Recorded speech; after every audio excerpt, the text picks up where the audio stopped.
परीक्षेमध्ये महाराष्ट्र सरकार जे काही ऑनलाईन परीक्षा घेणार आहे यावर विद्यार्थ्यांचा विश्वास नाही, म्हणून ही परीक्षा ऑफलाईन घ्यावी यासाठी आम्ही इथे एकत्र आलो. काय नेमकी अडचण आहे, काय धोका यामध्ये सर ग्रामीण भागामध्ये तुम्ही विचार केला तर ग्रामीण भागातल्या पोरांना आजही जे काही संगणक ज्ञान आहे ते बरोबर नाहीये. त्यानंतर मेन गोष्ट आम्ही काय प्रश्न सोडवला, त्याच्यानंतर आम्हाला या प्रश्नावर एखादे ऑब्जेक्शन घ्यायचंय, त्याचा प्रूफ सरकारकडे नसतो.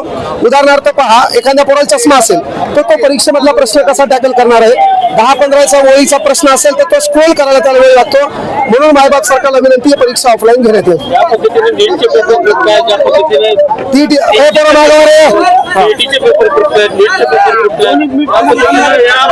सर केवळ नीट पेपर फुटण्यापेक्षा आमदार खासदार देखील फुटत असतील तर या देशामध्ये फोडायचं काय राहिले.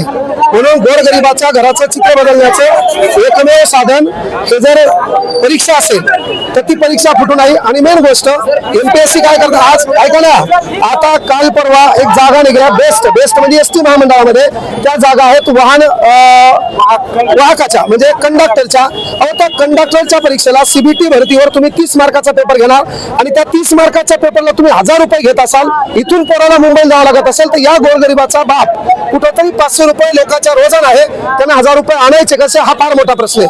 म्हणजे राजस्थानच्या धर्तीवर किंवा मध्य प्रदेशच्या धर्तीवर तुम्ही एखादं कार्ड द्या, एका वर्षामध्ये जेवढ्या परीक्षा येतील त्या कार्डचा एक शुल्क ठेवा, तो वापरून त्याला कुठली परीक्षा देता आली पाहिजे. काय इशारा आहे सरकारला एकच विचार आहे, प्रत्येक परीक्षा ऑफलाईन व्हाव्या. एमपीएससीने घेतलेला हा जो काही निर्णय आहे तो मागे घ्यावा.